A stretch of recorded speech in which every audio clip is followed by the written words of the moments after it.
And a good Monday evening, and welcome to Time Out right here on TVMB. Tonight we're going to talk about the Ford World Curling Championships wrapped up this past weekend, the Flames limp home from a dismal road trip on the Rock, and Atlantic Juvenile A Championship was held this weekend in St. John at the Gorman Arena. Stay tuned for that and a whole lot more right here on TVMB.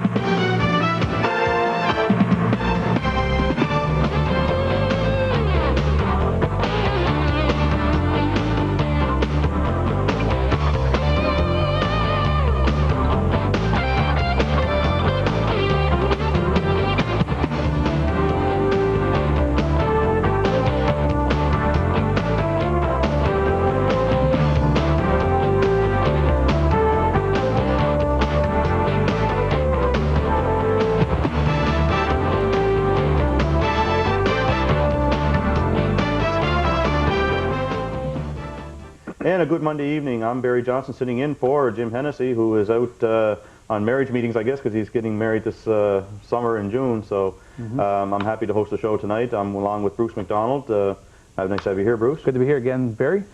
Well, this past weekend, Bruce, the women's and men's World Ford Curling Championships took place at Harbour Station in front of very good crowds down there. I believe the organizers were very happy with that. The women's final took place on Saturday at Harbour Station between Sweden and USA, with Sweden coming out on top with an 8-5 victory, which is a very convincing victory in curling. You don't usually get scores quite that high in a final of a World Championship. Colleen Jones did not make the medal round. She finished with a 4-5 record and therefore did not even make it to the semifinals. So unfortunately for Canada, she didn't get in, but that was quite a convincing win for Sweden. Yeah, Team Sweden was probably the team to beat all week. They really proved that they deserved to be the world champs. That's 2 years in a row for that team, and 4 years she's won it in total. So once again, they were the team to beat this week. They played great. Colleen Jones didn't curl well all week. Her team held her in early on, and then it seemed to me as the week went on, her team tended to, I don't want to use the word choke, but they really didn't play well at all as a team.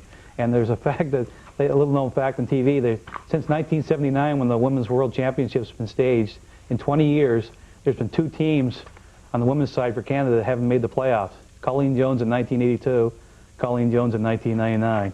Well, it seems to be an unfortunate record for her to be holding right now, but it seems like after the loss to Japan, she seemed to just really fall apart, and I think she had her heart set on beating Japan. I mean, Japan is not really known for a winter sport as curling or hockey or anything like that, but I think she took that game a little too lightly, and therefore she suffered the loss. Yeah, I was there for that one, and the Japanese team played well, no doubt about it, but I think Colleen Jones and her team, if they had curled the way they had early on as a team, they could have won that game. That would have made them, I believe, 4-0 at that point. So, once again, like you say, after that, they really went downhill.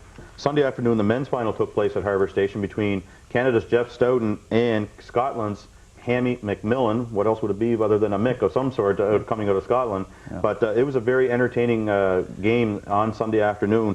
Unfortunately, Jeff Stoughton came out on the losing end with an extra end loss, 6-5 to Scotland. But it was a very, very close game. Going into the 10th end, Jeff Stoughton needed to score 2, and with some misplaced shots or forced shots by Hammy, Jeff Stoughton did get the draw and did score 2 in the 10th end to force an extra end, which was a very, very good strategy by Jeff Stoughton. Yeah, and then also in the extra end, he did everything he could. He put Hammy McMillan in a position where he had to draw to the button almost to get that win, and he came through. He deserves to be the world champ. It's kind of ironic in a way with Hammy winning this World Championship here in St. John this year. Scotland's hosting the year 2000 championships, but unfortunately you don't get a bye into the next year's championship. Hammy's got to start right back from square one and win whatever it may be in Scotland, the regional, and then his territorial or whatever the case may be, and hopefully get to the... I guess the way it works over there is different than ours. They have a representative from the different countries qualify the country first.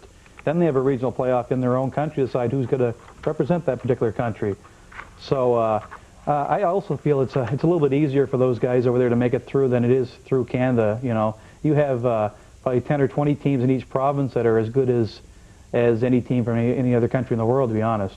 The final was very exciting. As we did mention, Hammy had to draw almost to the button, which he did. He drew into the 4-foot, and at first Canada had their arms up in the air and were celebrating.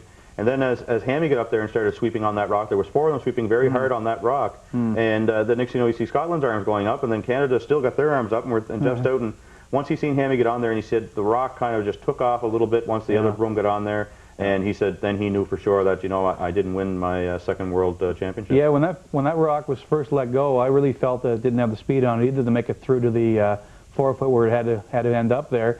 the third sweeper jumped on it right away, and like I say, then the fellow, I think it was Smith in the rings calling the shot, jumped up. So there was all four of them were sweeping at one point there, and they did what they had to do to get that to the button. And something a little different this weekend was held, Bruce, in the city was the Atlantic Juvenile A Championships, which a lot of people are not familiar with juvenile hockey, and you don't hear too much of it, but there are, believe it or not, 7 teams, I believe, in this province or in this local area, and they did have a local playoff, and then they had a regional playoff, then they had a provincial playoff, which was held in this city too, and there was 5 teams represented different provinces in the Atlantic area. Unfortunately, Newfoundland does not have a team in the Atlantic Championship. They don't have a team in their province.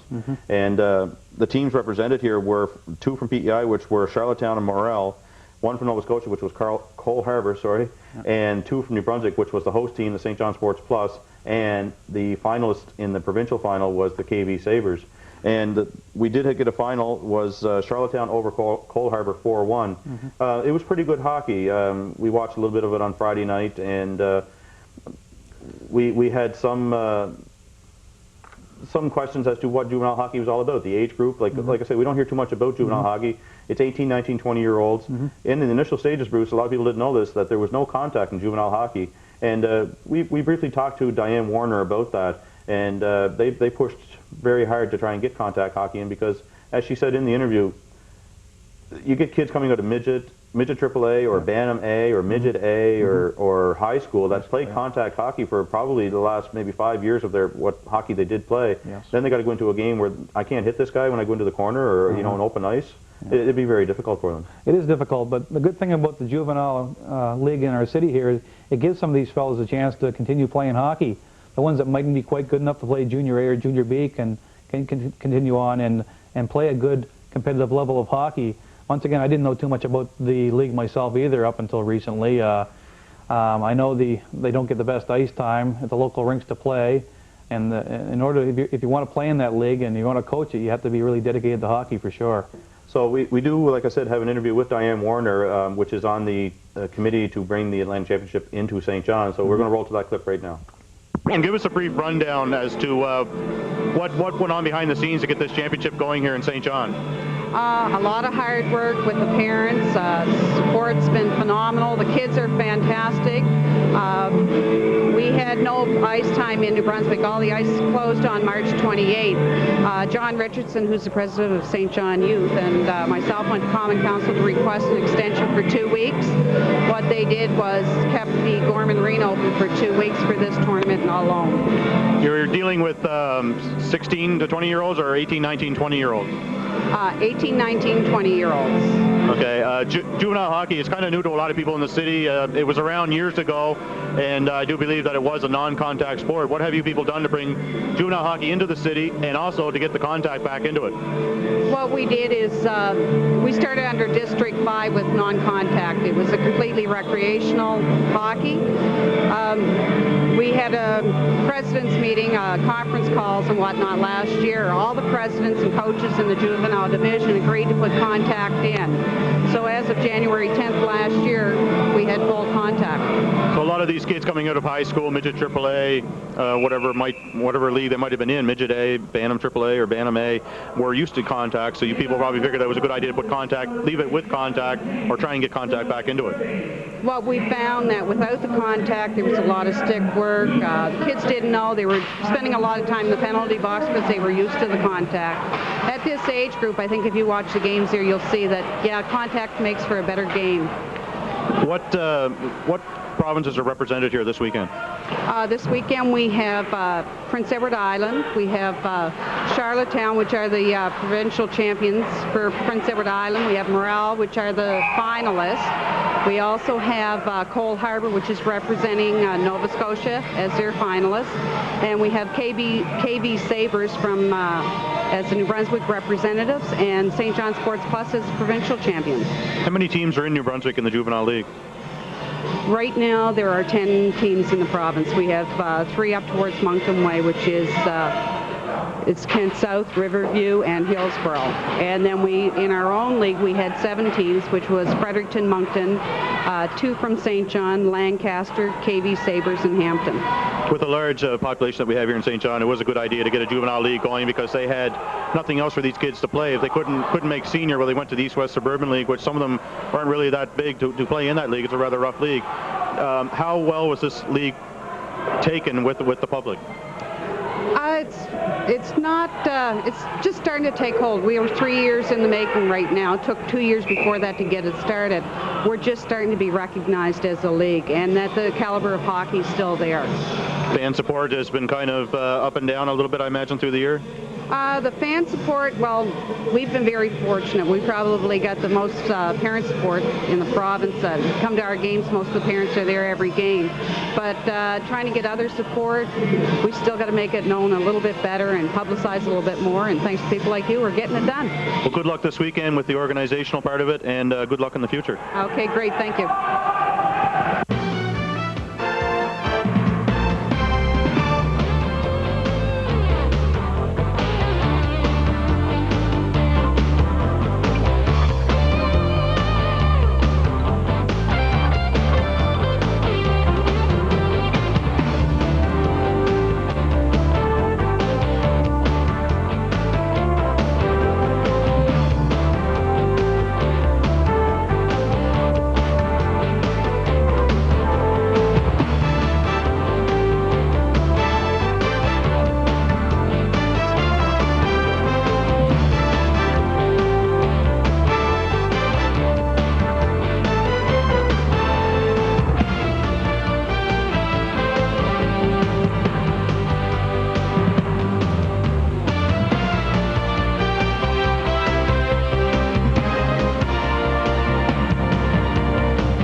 with Hal Johnson and Joanne McLeod. Oh, yeah. Body break. Body break.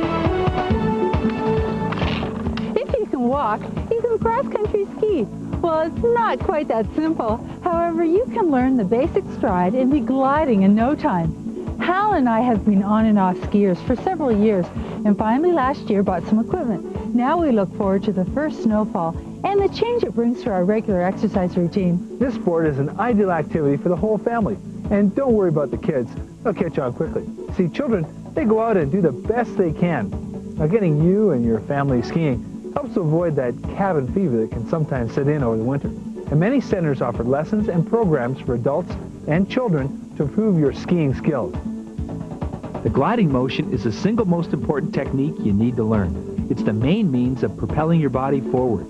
The secret of success is to get out as much as you can and practice what you've learned. The skating technique used in cross-country skiing is basically the same as in ice skating. You're taught to push off your skis, use your poles, and shift your weight. As your balance improves, so will your confidence. Until next time, keep fit and have fun. Body break. Body break.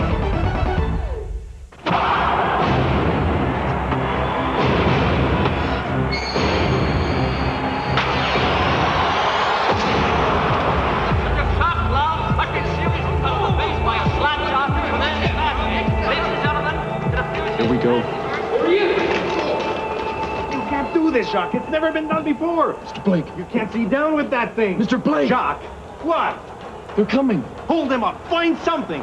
Jacques, I'm telling you for the last time. Are the Canadians finished? His plan coming back on the ice. Come on, give us something, will you? How many stitches? Gentlemen, please. On November 1st, 1959, Jacques Plante of the Montreal Canadiens broke with tradition. You're a brave man, Mr. Plant, standing up to him like that. And changed the face of hockey forever.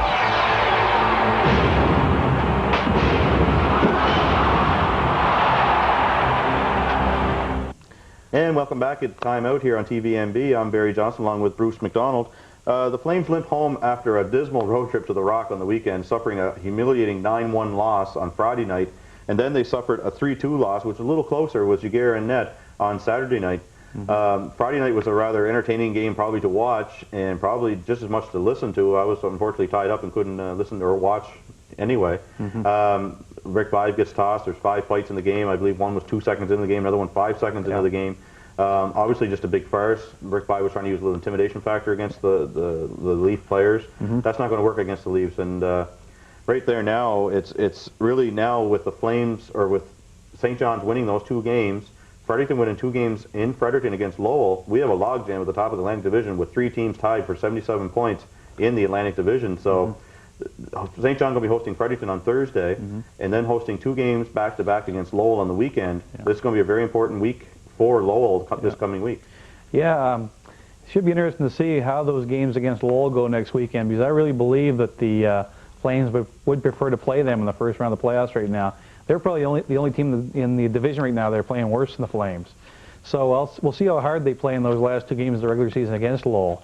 Going back to the weekend trip to Newfoundland, that 9-1 game was just a disaster. I mean, that was just an embarrassment. That was as bad as the, I think it was a 10-2 loss at home to Fredericton. I mean, you just wonder how those things can happen when this team is supposed to be improved. You know, so. We should also mention that on Thursday night when St. John hosts Fredericton, it's also considered Gordy Gallant night. It's a fundraising night for the burn unit at the St. John Regional Hospital. The local fire departments are selling tickets for that game, a limited number of tickets, and $3 from each ticket they sell goes towards the burn unit at the St. John Regional Hospital. So we should get a full house there, and it's also, I should say, Fredericton's last ever historical visit, I guess you could call it, to Harbor Station. Last regular season visit, and what they're doing, they're having a season ticket holder from Fredericton, and they're having one from St. John out to drop the first puck. And actually the season ticket holder from St. John is Art Tremaine, who a lot of people know. He'll be out at center ice, and that's a good little touch as well by the executive of the St. John Flames. And also on this Sunday's home game against Lowell will be the last regular season home game for the Flames, and they will be hosting Lowell on a Sunday afternoon start. I believe it's 6 o'clock. 6 o'clock Sunday. 6 o'clock start on Sunday. So anybody who wants to see the Flames in the last regular season game, that's a good one to get to. Because as you mentioned, Bruce, Lowell is not really playing all that great right now, and the games in hand are really meaning nothing to them right now, which they did have at one time, but they sat on them, and now they have to start trying to cash in on what few games are left. Yeah, it's a 3-way tie, like you said, for first place there right now. 3 teams all have 77 points. The Flames sit in 4th now with 67, waiting to see where they're going to be heading, either to Fredericton, St. John's, or Lowell. We'll see another week's time, I guess. The Flames are getting a little bit of help from Calgary, but Calgary's not sitting anybody down yet because they're still in the playoff race with Edmonton right now. I believe they're 3 games back as we tape this show of Edmonton, I believe, right now. So they did receive Lee Sorokin on Friday, but he's out with back problems right now. We're not clear as to what exactly is the problem, but he didn't play on Friday night, and I'm not sure if he played on Saturday night or not. So he would be a definite good asset to the team right now, along with Dom Kelly and Wade Belak, and just a few others. I mean, they would be a nice addition to the team if Calgary doesn't make it. But I guess the way you have to look at it too is Lowell's going to be added some players now with New York Islanders missing the playoffs, and Fredericton will pick up a couple with Montreal being out of the playoffs. Well, Fredericton right now I don't think really needs to bolster their lineup a whole lot. They're playing quite well with the lineup that they have. They have some nice speedy wingers, and they have an excellent defenseman in Francis Bouillon.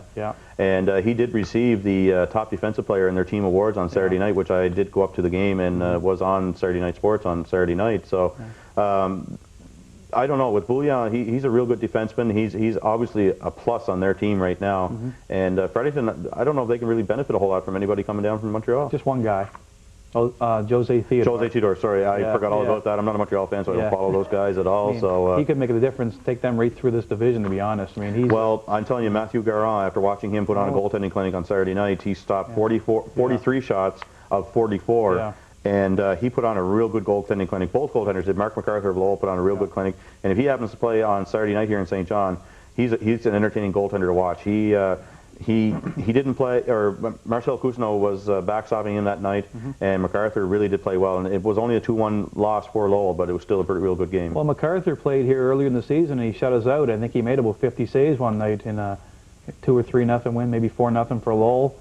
That's when Cousineau was on recall to Long Island. So he's a good goaltender too. But I think with Cousineau in there, he's the man they'll go to in the playoffs, and he's got the experience. I mean, everyone in St. John knows him very well from his time on the Rock too. So Sunday afternoon, Bruce, the Food City 500 was held in Bristol, Tennessee. Rusty Wallace took the checkered flag in that one. Yeah. My old buddy Dale Earnhardt only got 10th, but hey, he's still there. I mean, he's a force still to reckon with by times. But usually when Jim and I host a show, I'm the NASCAR man, so we'll let you take care of that and give us a little bit of a rundown on the NASCAR. All right, it was a good race on Sunday.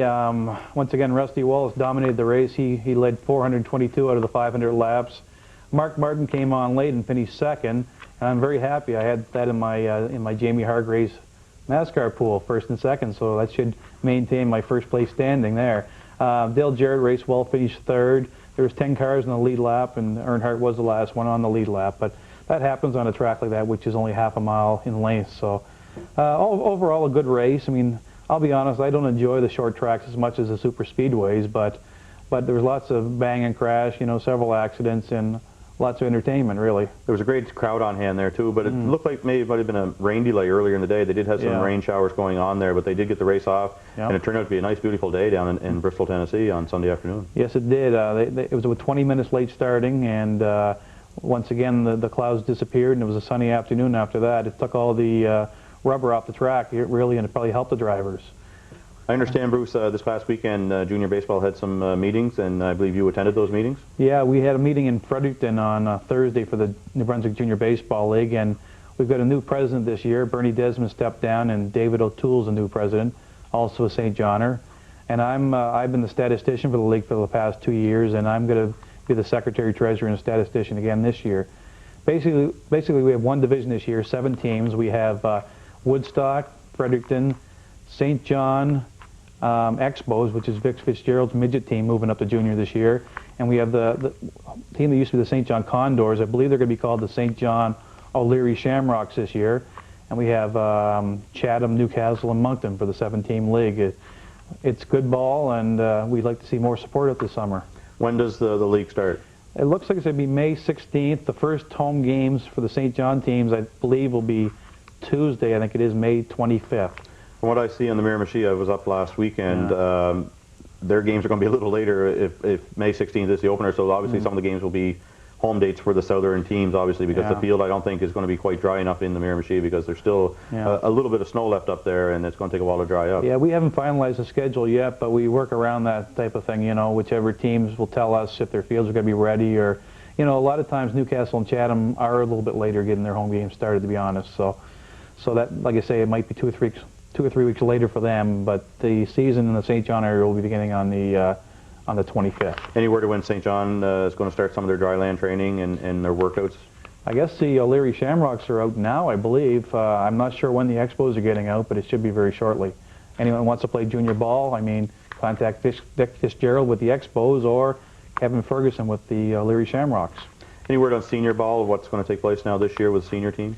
Well, I haven't heard a whole lot. I do know that the St. John team has lost a couple of pitchers this year. Scotty Martin's pitching in the States this year. Great for him. I hope he goes the whole way to the majors. He's got the talent to do it.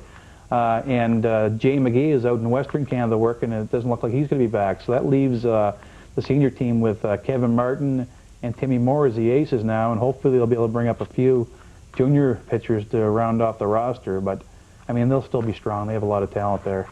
The rest of the teams, I'm not sure, Barry, to tell you the truth. I haven't been in contact with anyone to know what's going on around the rest of the province.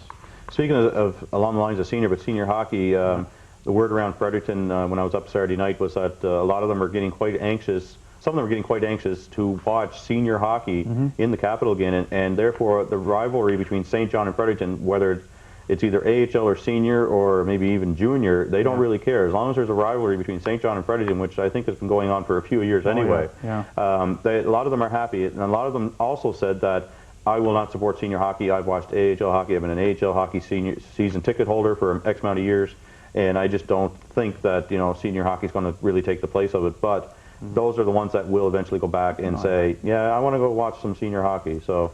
But according to Steve Vare, things are really looking good for a possibility of a 5-team league. Yeah. Well, I hope it happens. And I think Fredericton and St. John, the rivalry when you get the amateur hockey and amateur balls where it's really at anyhow, I don't think it was there so much in the pros. I mean, the athletes that are playing those teams didn't know anything about this rivalry, really. I mean, it was in the fans more than anything else. But I'd love to see Fredericton get a senior team this year. They go up against St. John again, go down to the LBR, see the fights break out every Saturday night, and have a packed house. I mean, it brings back great memories for me, and I'm sure you too. That's going to be the last word, Bruce. Half hour's gone already, unfortunately, but it's been a great show. We covered a lot of topics here, and hopefully Jim Hennessy will be back next week. This is not really my cup of tea of hosting, but things went pretty smooth. We did everything in one take, so we did pretty good here. You did great, Barry. So upcoming this week, we have Flames hockey on Thursday, Saturday, and Sunday. On Saturday night, we're supposed to have the game broadcast across the province, blacked out here in St. John, but anybody who's going out of town will be able to see the game on Saturday Night Sports. Game time will be at 7 o'clock. 7 o'clock, yeah. So that's going to be it for Time Out this week. I'm Barry Johnson, and that's Bruce McDonald. Have a good week. Good night.